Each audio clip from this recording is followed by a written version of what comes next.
Anger for your family members. How many of you have felt that?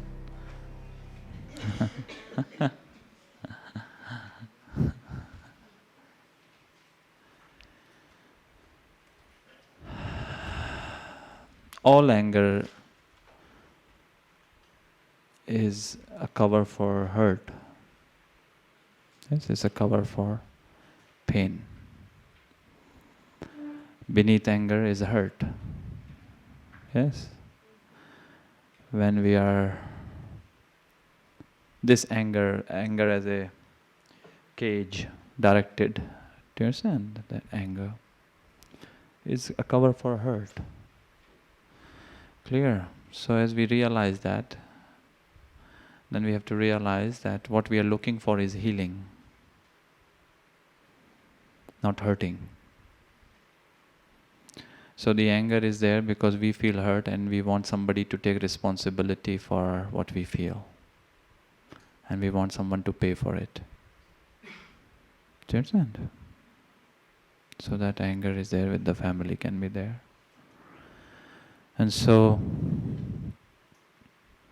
we have to realize in the face of this anger, again specifically in this situation where family is, it's a chronic thing with family.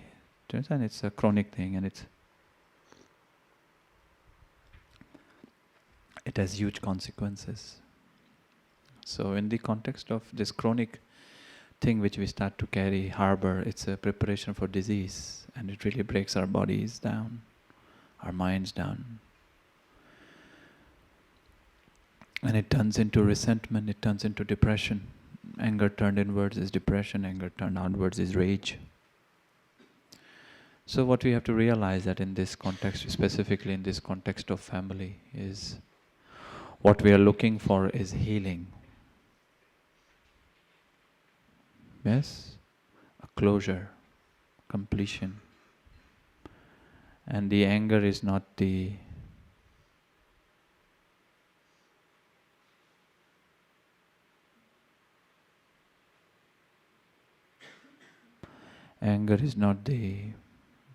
it's not going to help us to resolve anything. Do you understand? It's not going to help us resolve anything. When behind anger is hurt, but when that hurt arises as anger, you find there is a lot of energy in it. Anger has a lot of energy. And so as you refine your understanding of anger, what it becomes is your fire. It's fire. And now you can utilize this fire for taking radical responsibility and being, as I said, the one in your family who creates the pattern interrupt, the one in the family who is the great one. Yes, when people in your family think of you, then they realize you were the great one in the family. We should always choose, always be the bigger person, always. Why we want someone else to be bigger? That's an attachment to weakness.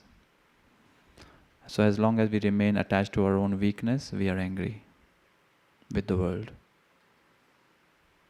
Clear?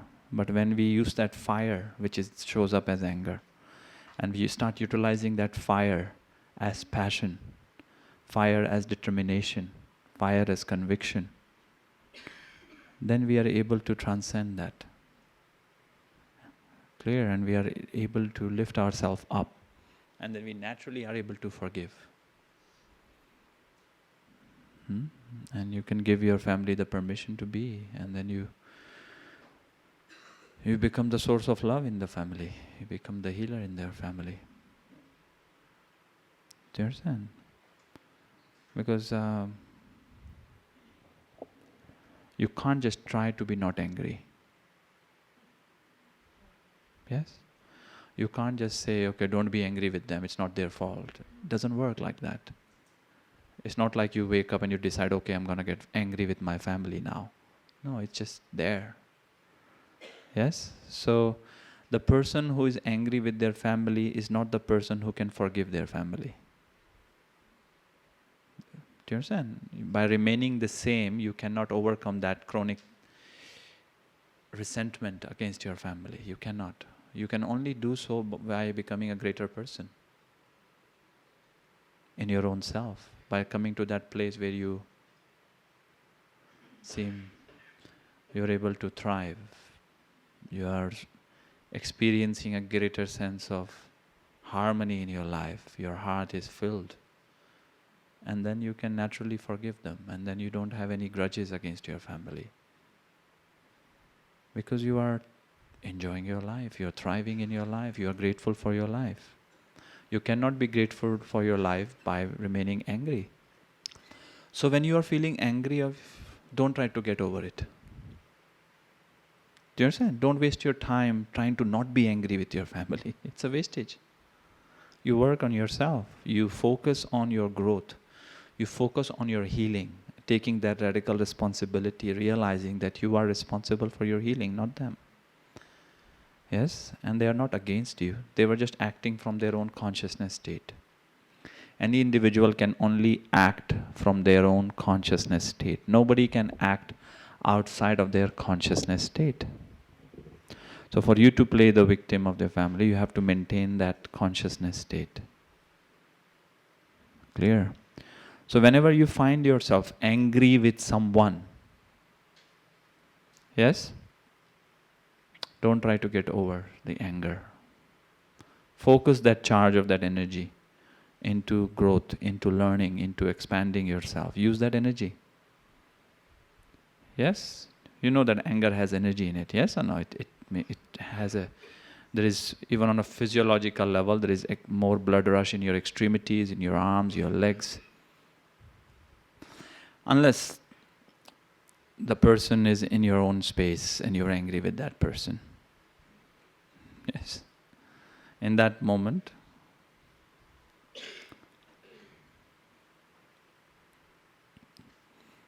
give space to the person.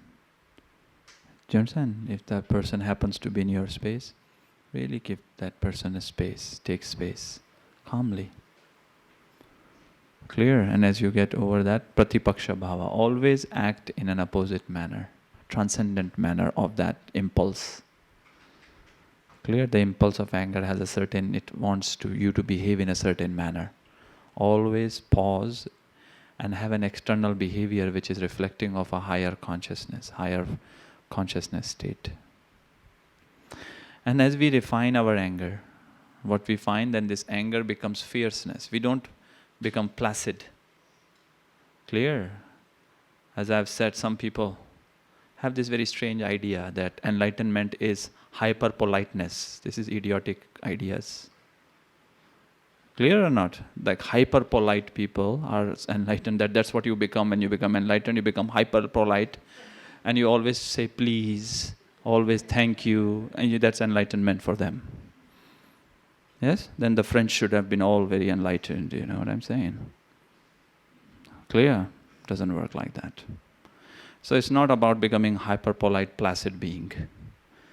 Your fire remains, it actually intensifies. You become a fierce person. But that fire is not anger anymore. You can still access that fire, and you must. In this relative field of reality, you need the fire. All the 5 elements are there in your chakras. Yes or no? Every chakra corresponds to an element, and every element has a power to it. If we don't have fire in our bellies, how we can have commitment, how we can have adventure, how we can challenge ourselves, how we can face the obstacles and challenges, how we can hold ourselves accountable, how we can show up in this sense of adversity with great courage. That fire is very much required for us. Clear? It is the unharnessed fire which shows up as anger, as resentment, as rage. Harnessed fire is fierceness. It's a force of nature. Clear? That person is not angry with anyone. Capisce? No. But that doesn't mean that person cannot be fiery. Absolutely. Sometimes you need to use fire. Yes? So to be illuminated does not mean that you become like a doormat. Got it or not? You harness your fire, it's important. But that fire is now channeled in a very specific manner, and in the presence of that fire, you don't become unconscious. In the presence of anger, when you behave, then when anger expresses through you, it's an unconscious thing. When you're not conscious anymore. So you say things not with consciousness. Clear? You do actions not through consciousness. You are unconscious.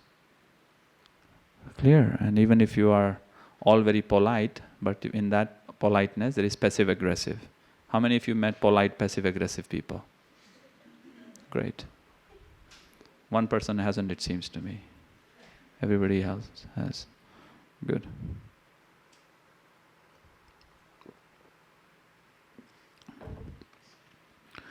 Do you understand this or not? So it's not just about words. It's about that consciousness state. Okay.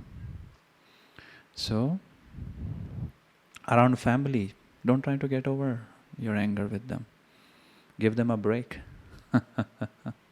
Yes, give them a break. Take a break from your family. Focus on yourself. Focus on your growth. Become a greater person. Only a greater person can forgive the family, and then you can love them for who they are. How can you be great without loving your family? You can't.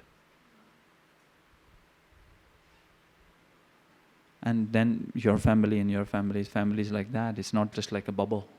Then everyone is your family too. That's fundamental part of being great. A great person is a loving person. Do you understand me or not? That's a fundamental requirement of greatness. A life of greatness is somebody who has a deep capacity to love.